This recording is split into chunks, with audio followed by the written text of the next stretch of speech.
You know that feeling when a book just absolutely shatters you, like you finish it and you sit there staring at the wall, questioning everything for an hour because you feel so emotionally drained. There's certain books that just hit so much harder than others, and typically it's these stories that we love because they manage to make you feel so invested in the characters. You feel emotionally invested in the drama and the conflicts that they go through, to the point that you feel like you've been on that journey with them. You felt the pain, you felt the loss, and really, as much as I love, epic battles and dragons and magic in fantasy, it really is the more deeply human stories within those stories that leave the most lasting impact. Today, I'm talking about my top 10 fantasy and sci-fi books that are going to make you cry. And yes, it is a coincidence this is going up on Valentine's Day. I didn't plan that, actually. I'm sorry if this is a hard day for you. Just remember that many of the characters in these books have things a lot worse off than you do. Plus, you don't have to be alone on this day. You have my Discord server. Now, something that might help you recover from the anxiety and tension of reading all of these books is MagicMind. Now, I've actually been drinking MagicMind for a while now, and I started off by doing their 7-day challenge just to see, if I would notice any noticeable differences. And now I've been drinking these for months now. It's become part of my morning routine. I have it alongside my coffee, and it just helps me get that steady energy and focus without the caffeine crash. And the ingredients in this, all of the ingredients have over 200 scientific studies behind them, so it's quality ingredients. I mean, ashwagandha is something that I've taken separately, and I've seen a lot of improvement using that. So having it here in this bottle is so helpful. I mean, ashwagandha helps with anxiety and stress. It also helps you sleep better. It helps fight inflammation. It also has L-theanine, which is another thing that I've taken separately, and that helps reduce the caffeine jitters. So having it all here in this mental performance shot is just the perfect thing to start off the morning. It's super convenient. They have fast shipping, and they have a subscription service that makes it very hassle-free. If you want to try it for yourself, MagicMind is offering 45% off on their sleep and focus bundle, so make sure to check it out using my link in the description. Try out their 7-day challenge. If you don't like it, they have a money-back guarantee, no questions asked. So yeah, make sure to use my link in the description. A huge thank you to MagicMind for sponsoring the video. Honestly, I'm just gonna start with a heavy hitter. Robin Hobb dares you to smile for more than a few pages. As soon as you start to feel a little bit of happiness, be prepared for trauma. Or at least Fitz is gonna get the trauma. Fitz just, oh man, he goes through so much in the realm of the Elderlings, and I have only completed the Farseer trilogy. I started on the Live Ship Traders recently, and this year I'm hoping to finally read through the rest of the realm of the Elderlings, or at least get close to the end. Now, I have heard that a lot of the emotional moments happen in the Tawny Man trilogy, and in specifically Assassin's Fate. However, I have already been emotionally drained just from the Farseer trilogy. So much happened, so many emotional moments that Fitz has gone through. I feel like I have lived these moments with him, and I don't know if I'm prepared for the rest of it. Honestly, that's probably why it's taken me so long to continue with the realm of the Elderlings. I've never been affected by anything in fantasy as much as I have than what Fitz goes through. There's a lot of hardships and betrayal and loss, but there's also so many heartwarming moments as well, kind of sprinkled in there to keep you reading and to keep you not just depressed and crying in a corner the entire time. There's a lot of friendship in the realm of the Elderlings as well. There's so much to love about this series. And animal companions. If you love animal companions, you need to check out the Farseer trilogy. Now, I will say that the first book, Assassin's Apprentice, I have it here. Assassin's Apprentice, I still think is a very solid book, but it wasn't really what I was expecting when I first picked it up. So for that reason, it took a while for me to warm up to the book, but I definitely feel like the series, it shifts gears more in books 2 and 3. I feel like those are a bit better. I don't know if it's just me, but I did enjoy those ones a bit better than this one. However, there's still so many emotional moments right in this book. I loved it so much. I've actually never really looked at these illustrated editions because I read the other editions on my shelf, but there's not many illustrations in these. It's a little disappointing. I wish there was some more illustrations.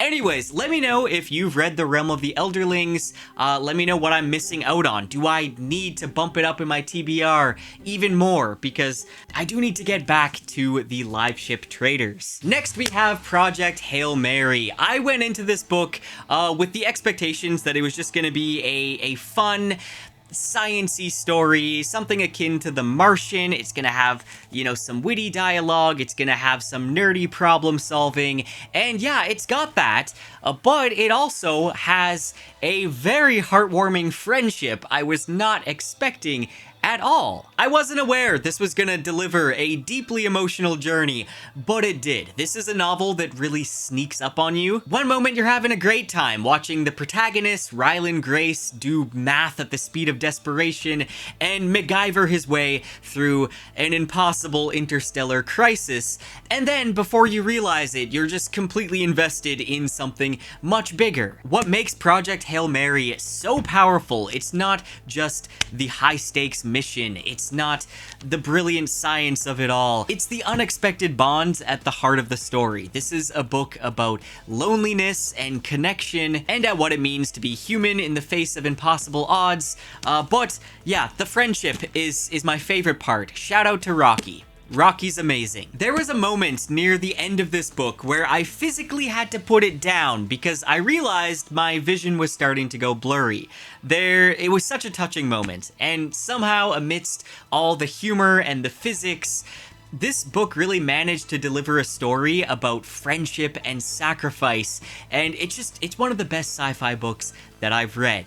I'd highly recommend reading Project Hail Mary by Andy Weir. The audiobook is fantastic as well. And then we have The Name of the Wind by Patrick Rothfuss, and no, it didn't just make me cry because there still isn't a release date for book 3, at least not just because of that. This is one of those books that really helped shape me as a reader, and it also helped me develop this channel as well. I mean, my Kingkiller Chronicle theory and lore videos, those were some of the first, like, in-depth videos I made that really helped the channel, and there's still videos I'm proud of. I feel like they hold up really well, and it's all because I had so much passion for these books. I loved them so much, and I still do. I still love these books, but it's a different kind of love. It's more so the love that you have for a friend that moved away and you haven't seen them for a long time, you know? Like, it's always gonna have a special place in your heart.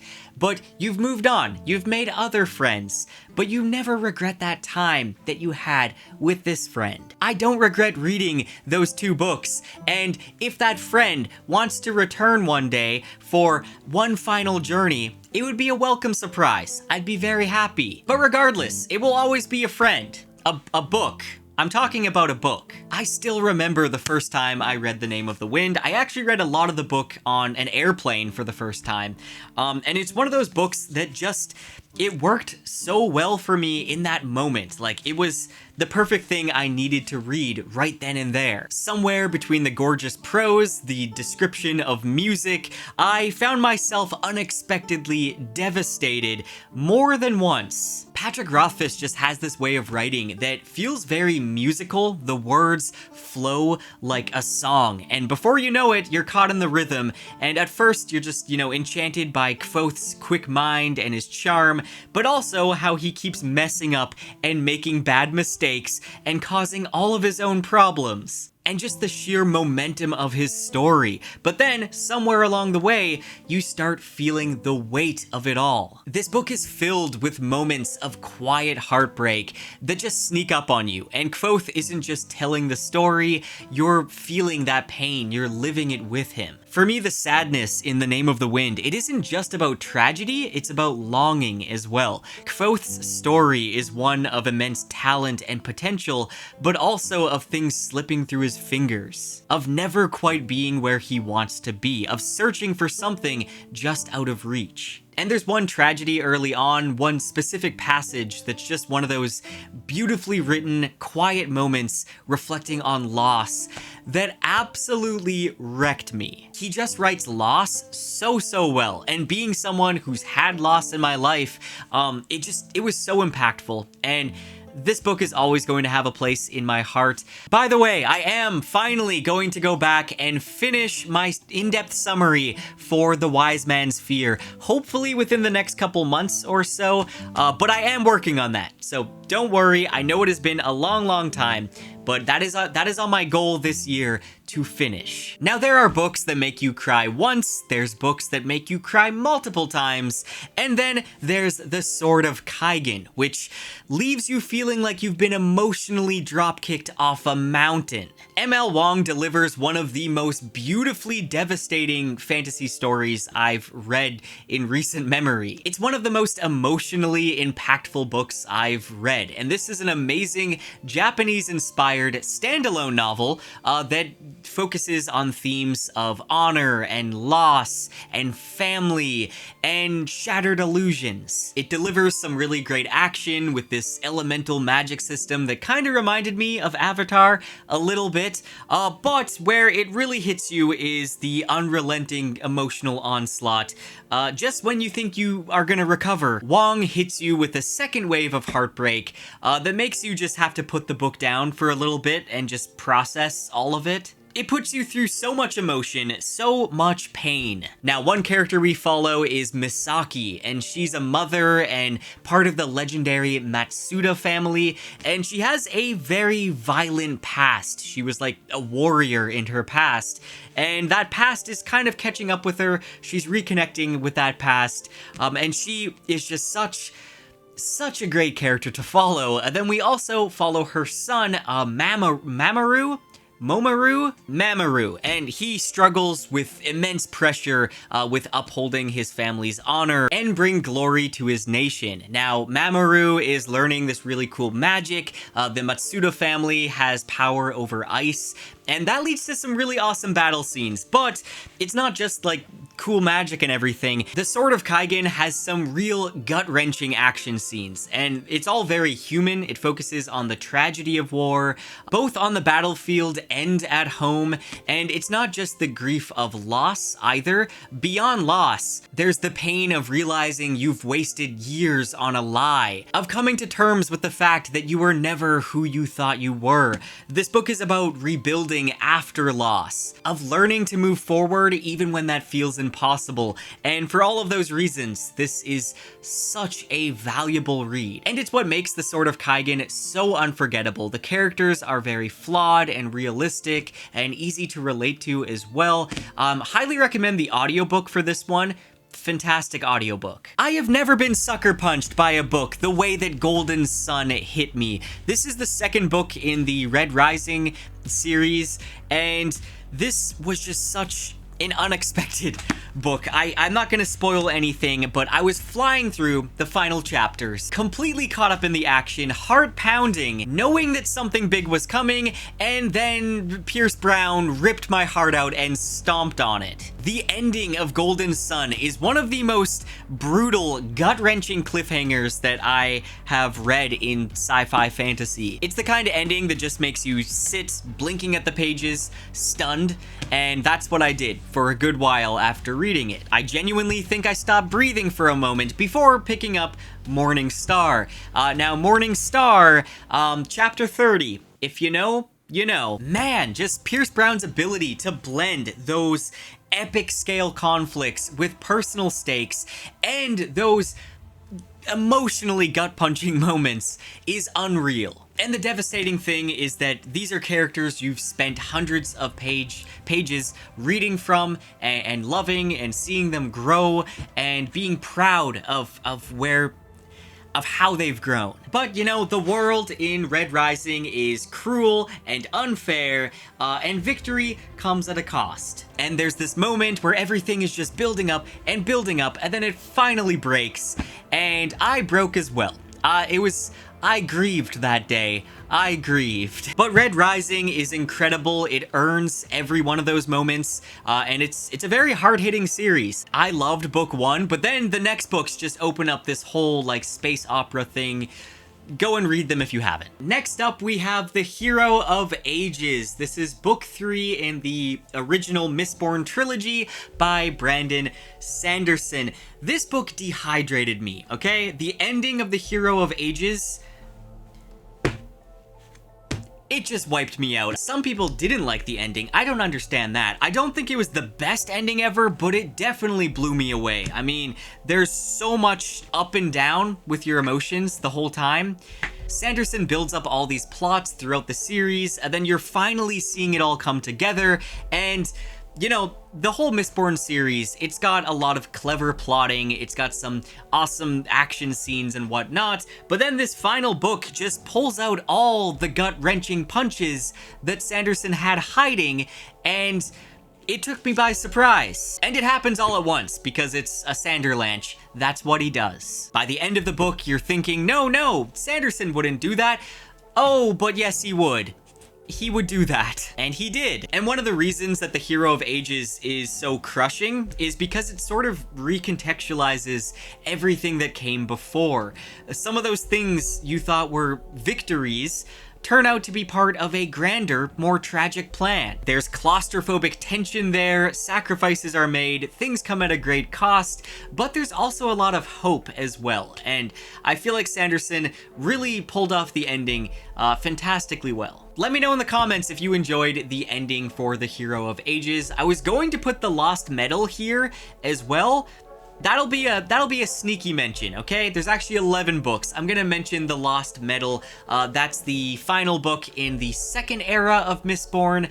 I won't go on too much about it, but that was also a very emotional book. Almost every single Guy Gavriel Kay book is heartbreaking. I can think of at least 4 parts in Tigana that broke me, but I actually don't want to talk about Tigana today. I feel like that's one of the most recommended Guy Gavriel Kay books. Though, to be honest, Guy Gavriel Kay, I feel like is actually very underrated for how many amazing books he's written. Today, I want to talk about The Lions of Al Rassan. The whole experience of this book just feels like a slow, beautiful ache that makes its way into your bones before you even realize it. And it's wonderful. But it's also tragic. Guy Gavriel Kay, fellow Canadian, by the way, he is just so great at blending in history and poetry and aching tragedy into his stories. And I would say this is him at his best. I will say, though, that I feel like some people might not like this one quite as much because it's his least fantasy novel. There's not a whole lot of fantastical elements in this. It feels much more like Earth. It's also a little slower. It takes a bit of time to feel connected to the characters, but once you do, these characters are fantastic. Amar is one of my favorites. Anyway, I remember reading The Lions of Al Rassan in my bed late at night, completely absorbed in the cultures and the history and the characters, and then I hit a point where I had to put the book down and just sit there and think, and then I couldn't fall asleep for a while. I just sat there feeling like I had lost something. You know that feeling? Like when a book doesn't just make you cry, it makes you mourn. That was this book for me, man, especially a scene near the end, it just took me out. And I highly recommend reading something by Guy Gavriel Kay. I feel like Tigana is a good place to start, but this book is fantastic as well. It has a very deep history to it. Kay just has a way of developing his characters so that they feel like real people. They don't feel like some fantasy heroes. They're filled with longing, ambition, and the weight of their own past mistakes. And by the time you reach the final act, you feel like you know them, which just makes the pain even sharper. And it's also the way that Kay writes about it as well. His prose is very beautiful. It's lyrical and mournful and breathtaking in its own way, and that really helps drive home the emotions. I finished The Lions of Al Rassan with a lump in my throat and emptiness in my chest, and it wasn't just because of tragedy, it was the sheer beauty of the journey. Then we have The Road by Cormac McCarthy. I wouldn't say this book is a sad book in the conventional sense. There's something heavier and existential about it, and it just really leaves a mark on you. And McCarthy's writing style, it's very skeletal. It's stripped down to its very essence. There's no flourishes, there's no distractions, just a father and a son moving through a dead world, clinging on to the faintest amount of hope that they can. It's been a while now. I read this back in college, but I just remember feeling a constant quiet dread when reading this. Every encounter they have, every desperate act of survival, it all feels very fragile and terrifyingly real. But what wrecked me more than just the bleakness of the world was also the tenderness of the story. Amid all the despair in The Road, it really is just a story about the love between a father and son. And that love in the face of absolute ruin is what makes it so devastating. Now, I'm not a father, but I do plan to be one day, and I know that when I have kids, I'm gonna do anything to protect my kids, you know, no matter what. And just something about reading this, it just makes me think about that, and it makes me feel just how much this father and son have to go through. It's just so sad. And I feel like if you are a parent, if you have children, if you're a father or a mother, I feel like this book is going to be even more impactful for you. And by the end, it was just a lot to take in. I don't really know if I'm ever going to reread The Road, and it's not because it's not brilliant, it's just because I feel like one time is enough. Maybe one time I will read it again when I do have children, and then it will hit me even harder. And for another book that's going to leave you in ruins, we have Ruin by John Gwynne. This is the third book in the Faithful and the Fallen series. John Gwynne has a very special talent at building up these character interactions, making you love these characters, then mercilessly ripping them away and leaving you so sad. Honestly, I feel like John Gwynne does such a great job at writing friendships and writing found family. Found family is one of my favorite tropes, and John Gwynne is just a master at that. He also does animal companions really well. Nobody's safe in the Faithful and the Fallen. And even though I knew that, I wasn't prepared for what Ruin did to me. It truly ruined me. This book is an emotional and almost physical sledgehammer disguised as epic fantasy. In this one, the stakes are at the highest, the battles are brutal, and the characters are walking this razor edge between a triumph and tragedy. And I wouldn't actually say this is grimdark, this is like heroic fantasy. There's so many lovable characters here, but Gwynne is not afraid to show you the consequences of war. There's no cheap tricks here. Every loss, every sacrifice matters, and there's a certain moment in Ruin, you'll know when you get there, where I had to put the book down. It wasn't just sad. Gwynne actually stabbed me in the stomach and chucked me into a river. I think I might sue. This is a book where I honestly wanted to throw it across the room, but also wanted to continue reading because it was just so intense. And I mean that in the best possible way. You know, sometimes there's books where I feel like the author didn't do a good job at either killing somebody off or causing some amount of trauma or pain.